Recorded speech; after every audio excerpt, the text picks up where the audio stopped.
नमस्कार, राज की बात देख रहे हैं आप। आपके साथ मैं हूं राज ठाकुर। अगले आधे घंटे में बात करेंगे कुछ बड़ी खबरों की।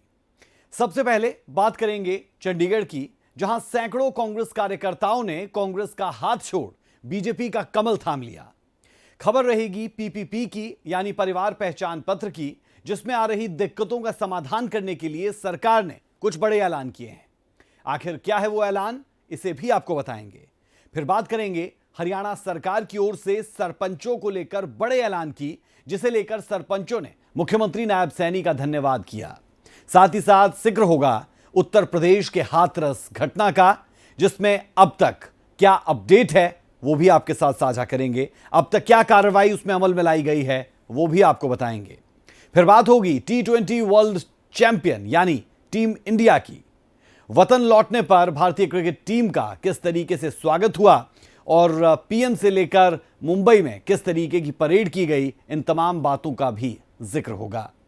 साथ ही साथ आखिर में बात करेंगे मौसम की, जो सुहावना तो हो गया, लेकिन मूसलाधार बारिश के कारण कई इलाकों में बाढ़ जैसा माहौल भी पैदा हुआ। इन सभी खबरों पर विस्तार से चर्चा होगी अगले आधे घंटे तक, तो कहीं मत जाइए, देखते रहिए राज की बात।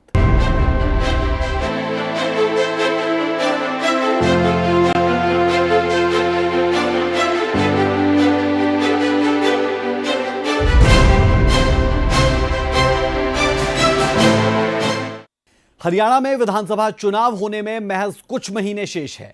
उससे पहले एक बार फिर कांग्रेस को बड़ा झटका लगा, जहां सैकड़ों कांग्रेस कार्यकर्ताओं ने कांग्रेस का दामन छोड़कर बीजेपी का कमल थाम लिया, यानी बीजेपी को ज्वाइन कर लिया। आखिर पूरा मामला है क्या, जानने के लिए आपको जरूर देखनी चाहिए हमारी ये रिपोर्ट।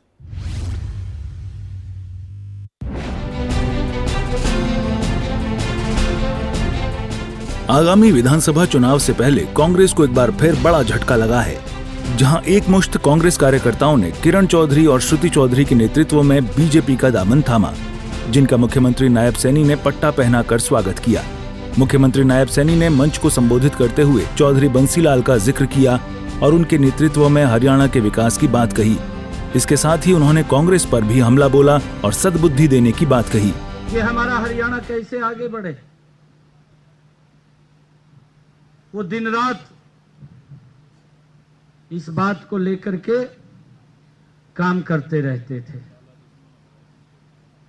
अभी सुरेंद्र पुनिया जी बता रहे थे कि जब चौधरी बंसीलाल जी हरियाणा के मुख्यमंत्री थे, जब गठबंधन में सरकार थी, मनोहर लाल जी संगठन मंत्री थे और मोदी जी हरियाणा के प्रभारी थे, तो मैं भी उनके साथ मिलकर के काम करता था। प्रधानमंत्री जी कहने लगे कि बच्चे ने 99 नंबर ले लिए परंतु उसको यह नहीं मालूम था भी कितने में से लिए।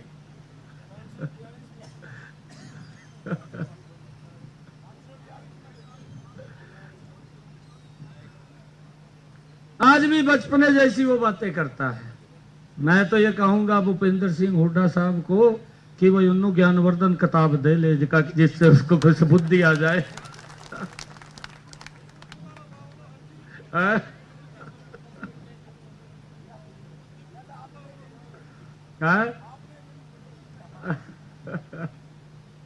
नहीं, कुछ लोग ठीक तो बोलना चाहिए। और लगातार मैं आप लोगों को एक और विश्वास ये दिलाता हूं, आप सब आज इस परिवार में शामिल हुए हैं, कभी भी आपके सम्मान को हम कम नहीं होने देंगे, आपको सम्मान के बढ़ाने के लिए काम करेंगे। बीजेपी नेता श्रुति चौधरी ने मंच को संबोधित किया, जिसमें उन्होंने कांग्रेस छोड़ बीजेपी में शामिल हुए कार्यकर्ताओं को सम्मान मिलने की बात कही। इसके साथ ही उन्होंने चौधरी बंसीलाल का भी जिक्र किया और उनके विकास के लक्ष्य को पूरा करने की बात कही।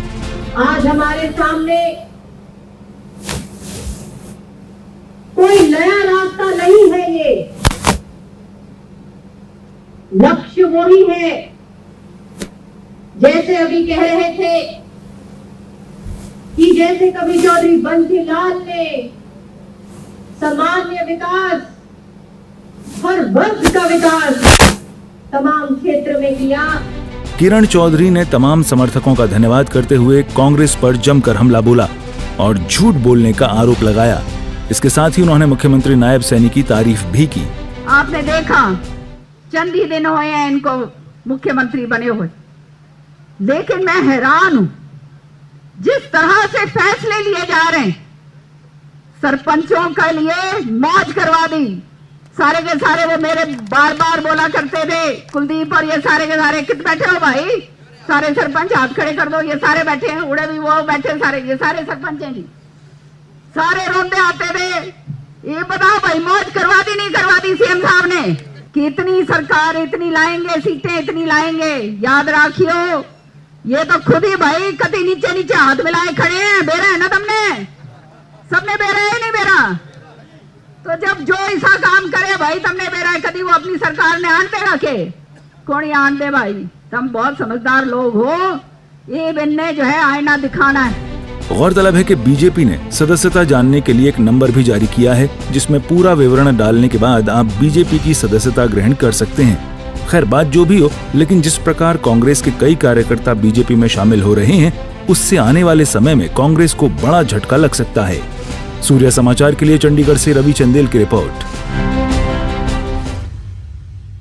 राज की बात यह कि किरण चौधरी और श्रुति चौधरी के बीजेपी में आने के बाद कांग्रेस लगातार कोशिश कर रही थी कि अब कोई कार्यकर्ता कांग्रेस से बाहर ना जाए, लेकिन जिस तरह एक साथ तकरीबन 1000 कार्यकर्ताओं ने कांग्रेस का हाथ छोड़ दिया, उससे आने वाले चुनाव में कांग्रेस को भारी नुकसान हो सकता है। अब हम बात करेंगे पीपीपी यानी परिवार पहचान पत्र की, जिसमें आने वाली परेशानियों को दूर करने के लिए सरकार ने बड़ा कदम उठाया है। आखिर क्या है वो कदम और इससे पहले किस तरीके के कदम उठाए जाते रहे हैं, देखिए जरा।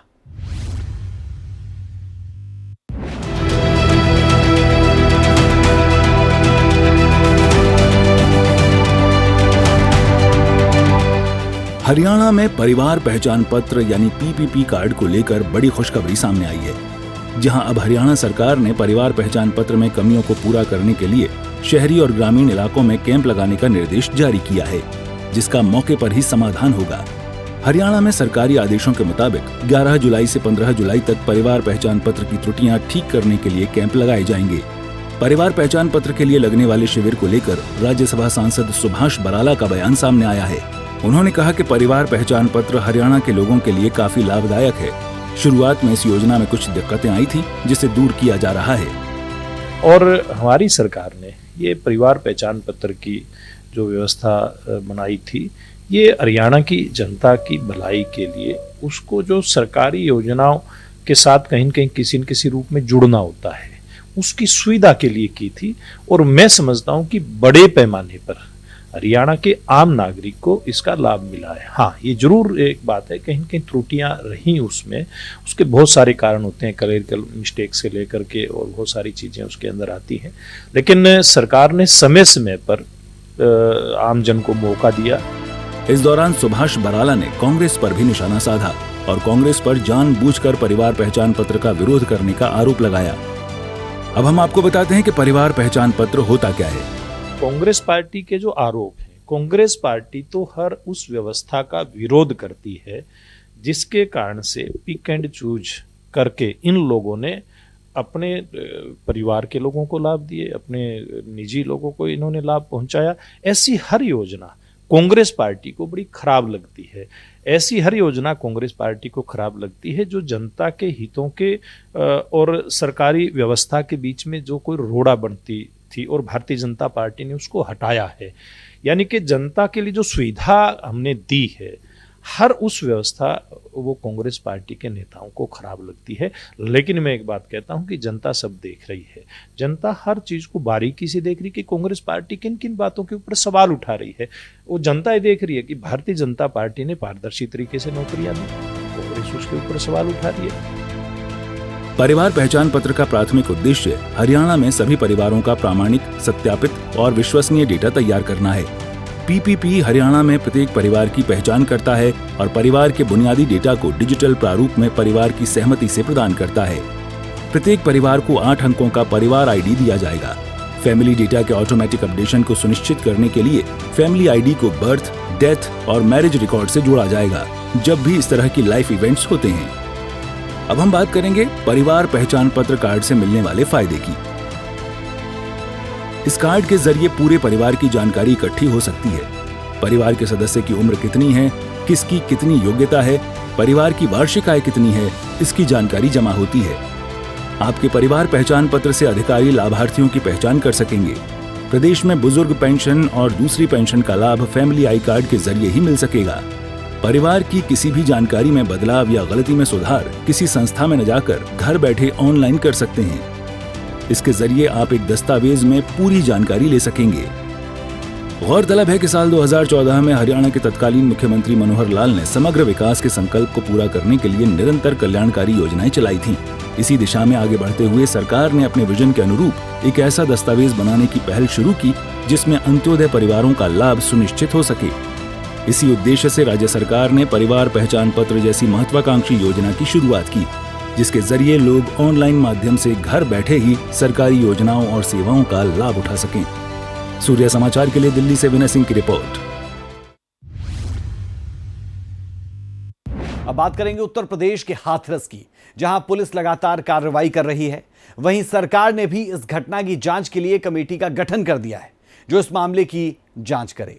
और इस मामले में क्या कुछ अपडेट्स है, उन्हें जानने के लिए आप देखिए हमारी खास रिपोर्ट।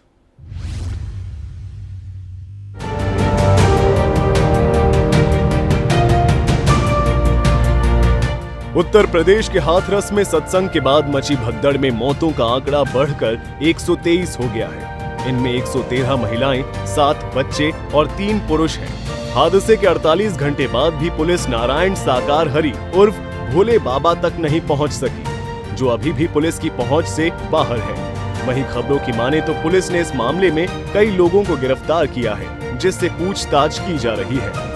वहीं योगी सरकार ने हादसे की जांच के लिए न्यायिक आयोग बनाया है। इसकी अध्यक्षता इलाहाबाद हाईकोर्ट के रिटायर्ड जज जस्टिस ब्रिजेश कुमार श्रीवास्तव करेंगे। रिटायर्ड IAS हेमंत राव और रिटायर्ड DG भवेश कुमार सिंह आयोग के सदस्य हैं। टीम 2 महीने में जांच पूरी कर रिपोर्ट सरकार को सौंपेगी। भविष्य में ऐसी घटना न हो, इसके लिए सुझाव भी देंगे। दूसरी तरफ बाबा ने भी अपने बचाव के लिए AP सिंह को अपना वकील नियुक्त कर लिया है। इसके लिए उन्होंने लिखित बयान जारी किया है, जिसमें सफाई दी कि मैं जब समागम से निकल गया, इसके बाद असामाजिक तत्वों ने भगदड़ मचाई। इन लोगों के खिलाफ लीगल एक्शन लूंगा। घायलों के स्वस्थ होने की कामना करता हूँ। वो लॉ अबाइडिंग सिटीजन है।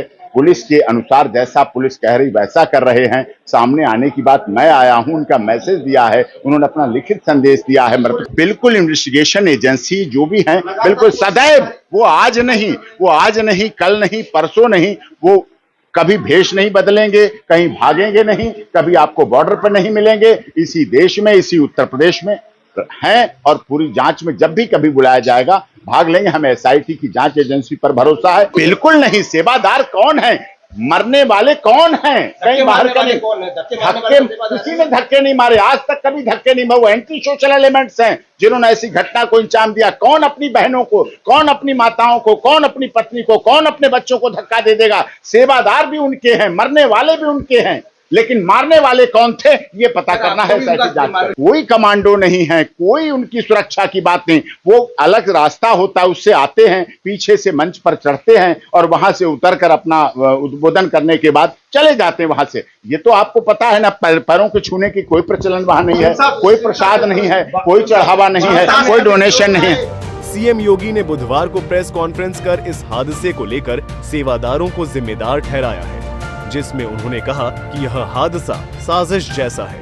लोग मरते गए, सेवादार वहां से भाग गए। उन्होंने न तो प्रशासन को सूचना दी और न ही मदद की। भीड़ अनुशासित होती है। धार्मिक और आध्यात्मिक श्रद्धा भाव के साथ लोग जहां आते हैं वहां पर भीड़ अनुशासित भी रहती है।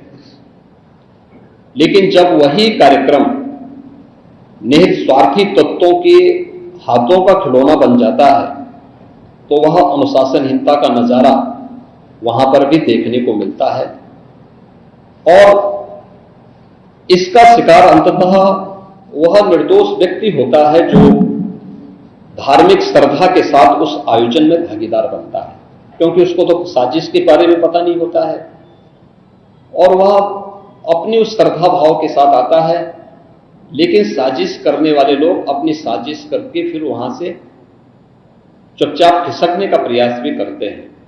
होना यह चाहिए था कि अगर हादसा था तो सेवादारों को वहां पर इस पूरी घटना को पहले तो अपनी व्यवस्था को सुदृढ़ करना चाहिए था, और अगर सुदृढ़ नहीं कर पा रहे थे तो प्रशासन का सपोर्ट लेकर के हादसे के शिकार लोगों को हॉस्पिटल पहुंचाने की व्यवस्था करनी चाहिए थी, उपचार की व्यवस्था करनी चाहिए थी। इसका सबसे दूसरा जो पहलू ये है कि हादसा में लोग मरते गए और सेवादार उससे पहले वहां से खिसक करके भाग चुके थे, और इसीलिए हम लोग इसके पहले चलेंगे। भोले बाबा को छोड़कर 22 आयोजकों पर FIR हुई है। सिर्फ एक नामजद है, बाकी अज्ञात है।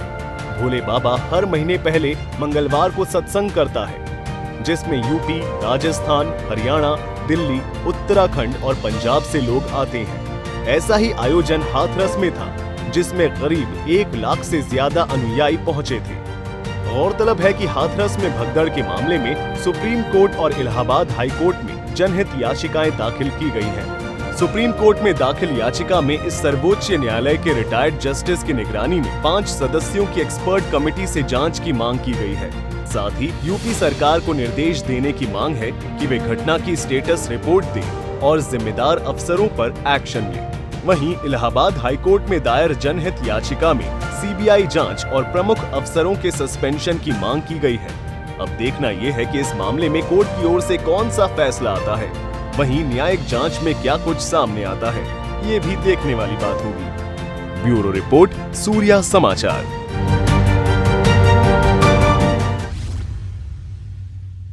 राज की बात यह कि हाथरस मामले का मुख्य आरोपी अभी भी पुलिस की पकड़ से बाहर है। वहीं पुलिस ने इस मामले में अभी तक भोले बाबा पर कोई केस दर्ज नहीं किया। अब बात होगी T20 वर्ल्ड कप 2024 की ट्रॉफी जीतने के बाद टीम इंडिया के स्वदेश लौटने की, जो अब अपनी सरजमी पर वापस आ चुकी है। इसे लेकर क्रिकेट फैंस काफी उत्साहित दिखे, जिन्होंने क्रिकेट खिलाड़ियों का जमकर स्वागत भी किया। इसके बाद सभी खिलाड़ी प्रधानमंत्री नरेंद्र मोदी से मिलने पहुंचे, जहां उन्होंने प्रधानमंत्री के साथ अपना अनुभव साझा किया। और उसके बाद मुंबई में एक परेड भी निकाली गई, जिसमें ओपन बस में बैठकर खिलाड़ियों ने जनता का या फिर कहें क्रिकेट प्रेमियों का अभिवादन स्वीकार किया। यह रिपोर्ट आप देखिए।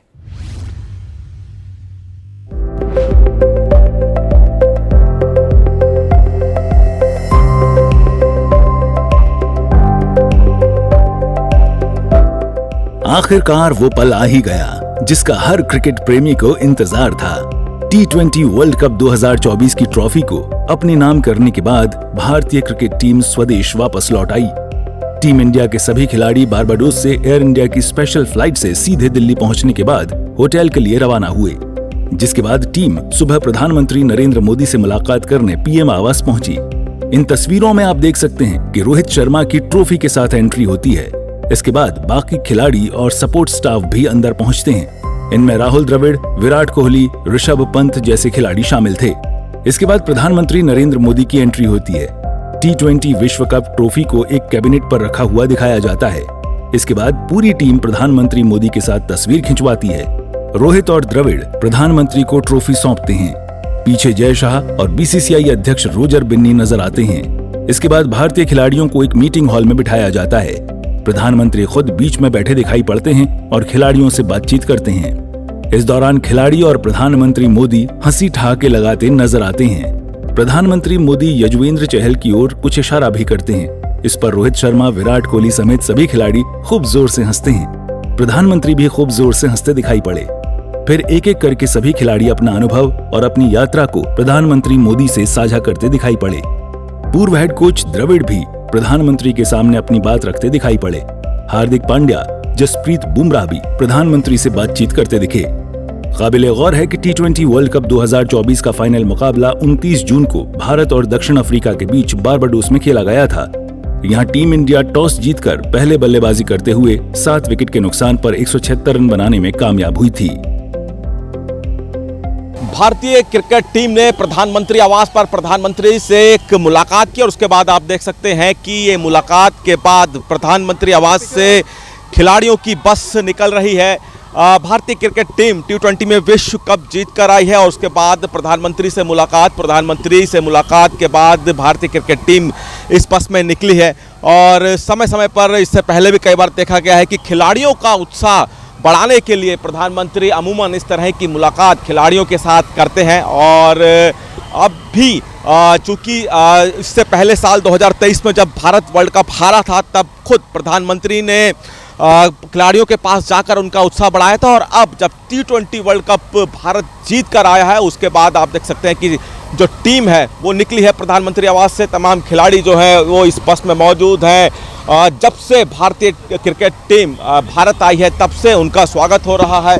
जगह जगह पर इसी तरह से लोग उनको देखने के लिए खड़े हैं। आप देख सकते हैं कि तमाम जो खिलाड़ी हैं वो इस बस में मौजूद हैं और इसके बाद से लगातार जहां जहां से बस जा रही है वहां पर इन खिलाड़ियों का स्वागत इसी तरह से किया जा रहा है। देख सकते हैं खिलाड़ी बस में मौजूद हैं। प्रधानमंत्री से मुलाकात की है। प्रधानमंत्री ने खिलाड़ियों के साथ उत्साहवर्धन किया है। तमाम भारतीय क्रिकेट टीम देखिए बैठे हुए हैं बस में और यहाँ पे जो तमाम फैंस हैं उनका आप शोर सुन सकते हैं। किस तरह से अभिनंदन यहाँ पे खिलाड़ियों की तरफ से किया जा रहा है। बुमराह बैठे हुए हैं। तमाम खिलाड़ी यहाँ पे बैठे हैं। प्रधानमंत्री से एक मुलाकात की है और प्रधानमंत्री ने खिलाड़ियों से मुलाकात करके उनका उत्साहवर्धन किया है।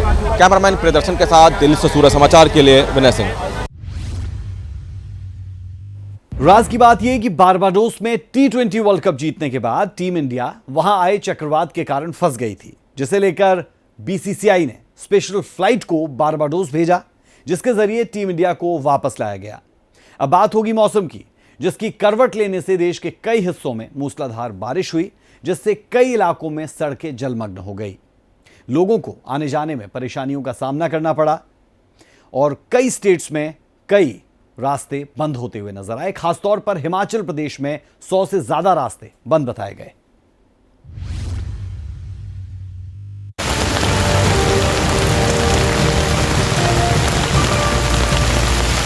सड़कों पर मलबे के बीच फंसी गाड़ियां, टूटे हुए पेड़, उफान पर नदियां। ये आलम है सीजन की शुरुआती बारिश का, जिसमें हिमाचल के अलग अलग जिलों से बारिश के बाद की कुछ ऐसी तस्वीरें सामने आई हैं।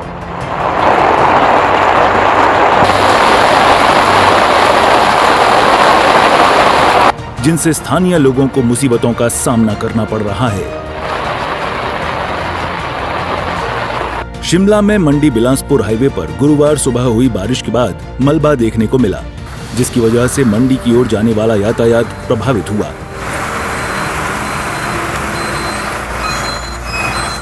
हालांकि मशीनरी की मदद से हाईवे को जल्द खोल दिया गया और यातायात फिर से शुरू हो गया। दूसरी तस्वीर भी शिमला से ही सामने आई, जिसमें बारिश के बाद हिमलैंड के पास लिंक रोड में पेड़ गिरा। गनीमत रही कि इस घटना में किसी को कोई नुकसान नहीं हुआ। इसी तरह से सोलन में भी बीच सड़क पर चट्टानें आई हैं, जिससे गाड़ियां सड़क पर फंस गईं। दूसरी ओर मंडी के करसोग में एक खड्ड से अचानक मलबा आने के चलते कई गाड़ियां मलबे में फंस गईं।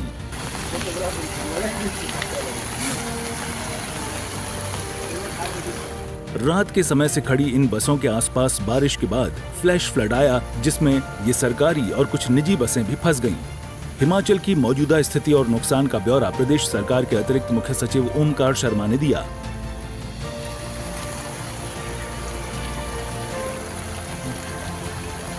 जून महीने के आखिरी सप्ताह में जो मानसून है पूरे प्रदेश में सक्रिय हो गया है। हिमाचल प्रदेश के लिए भी जो फोरकास्ट है वो सामान्य मानसून की है। अभी तक हमारी आज सुबह तक जो है 115 सड़कें जो हैं वो मानसून के कारण कुछ स्थानों पे बाधित हुई हैं और उसी तरह से जो हमारे डिस्ट्रीब्यूशन ट्रांसफार्मर है वो भी 212 स्थानों पे जो है वो वहाँ पे बिजली की सप्लाई बाधित हुई है। और साथ में पूरे प्रदेश में हमारी 10,000 पानी की स्कीमों में से 17 वाटर सप्लाई की स्कीम्स ऐसी हैं जो बाधित हुई हैं। ये जो आंकड़ा है सड़कों का या ट्रांसफार्मर का या वाटर सप्लाई स्कीम्स का हर दिन घटता बढ़ता रहता है। मैं जैसे बताना चाहूँगा कि पिछले कल तक हमारी पानी की कोई भी स्कीम जो बाधित नहीं थी, और जो ट्रांसफार्मर आज मैंने 212 बताया, पिछले कल 319 थी, और सड़कें भी उसी तरह से पिछले कल 63 थी, आज 115 जो है बाधित हुई है।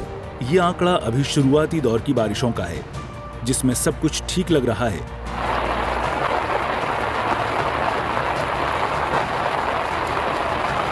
बीते साल की घटनाओं से सीख लेकर इस बार प्रशासन ज्यादा मुस्तैद नजर आ रहा है और हर जगह पर चौकसी के साथ काम कर रहा है। अब देखना होगा कि आगामी दिनों में मॉनसून के लिए प्रशासन किस तरह से काम करता है और प्रदेश में होने वाले नुकसान को किस तरह से बचाता है। ये तो बात हो गई पहाड़ों की। हरियाणा में भी मॉनसून के आने से जहां एक तरफ लोगों को उमस और गर्मी से राहत मिल रही है, तो वहीं जगह जगह जल भराव की समस्या भी हो रही है। तस्वीरों में दिखाई दे रहा ये नजारा फरीदाबाद जिले के तिगांव के खंड एवं विकास अधिकारी के कार्यालय के बाहर का है, जहां सड़क ने तालाब का रूप धारण कर लिया है। ये तिगांव से मंझावली की ओर जाने वाला मुख्य मार्ग है। स्थानीय लोगों और दुकानदारों का कहना है कि हल्की सी बरसात से ही इस मार्ग पर इतना ज्यादा पानी जमा हो जाता है कि वाहनों का इस जगह से निकलना दुश्वार हो जाता है। सालों से भरा हुआ एक तरह से, कभी कभी बीच में सूख जाता तो सूख जाता, नहीं तो ये भरा ही रहता है। अब जब दफ्तर के सामने का हाल नहीं देख पा रहे तो कहाँ का देखेंगे। यहाँ का ये हाल है, उनके दफ्तर है, उन्हें खुद सोचना चाहिए, उन्हें भी यहाँ से निकलना होता है। ये समझो जी बाबू जी, यहाँ पे कितने नेता बने, कितने सरपंच हुए, कितने कुछ भी हुए, और लेकिन जो है यहाँ पे सुनाई कोई किसी नहीं करता है और अपनी मर्जी का काम चल रहा है। पिछले साल बाढ़ की मार झेलने वाला अंबाला इस बार भी जल भराव की समस्या से गुजर रहा है। अंबाला में सुबह सुबह ही बरसात ने प्रशासन समेत तमाम दावों को हवा कर दिया। अंबाला के निचले इलाके समेत सेक्टर पूरी तरह जलमग्न हो गए और ये हाल कुछ घंटों की बारिश में ही हो गया। मालूम ही है, आए साल यही हाल रहता है, और जब भी जनता बोलती है तो उनकी बातों पे गौर ही नहीं किया जाता। और हमेशा ये देखिए आप, जो ये रेलवे ब्रिज है सेक्टर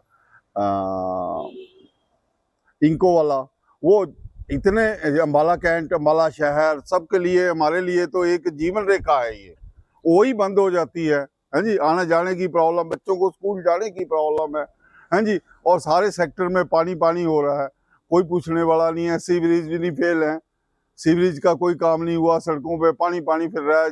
अगर किसी ने दूध लेने जाना है तो वो मतलब निकल पा के जाएगा।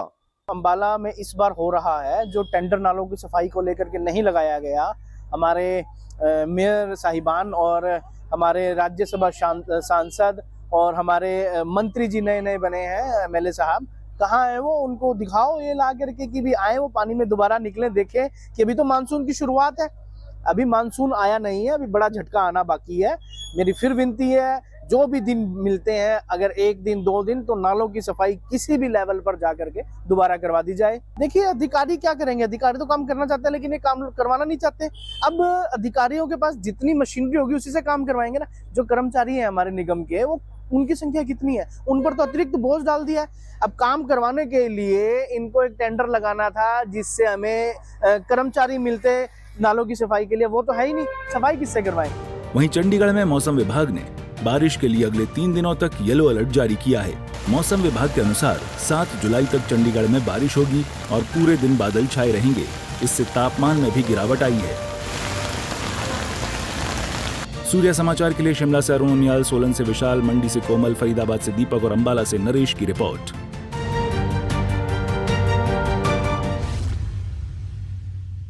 राज की बात यह है कि देश के कई हिस्सों में मानसून का आगमन हो चुका है। इसे लेकर मौसम ने भी करवट बदल ली है। मौसम विभाग के मुताबिक अगले 24 घंटे के दौरान उत्तर प्रदेश, पंजाब, हरियाणा और उत्तराखंड के कुछ हिस्सों में मध्यम से भारी बारिश होने की संभावना है।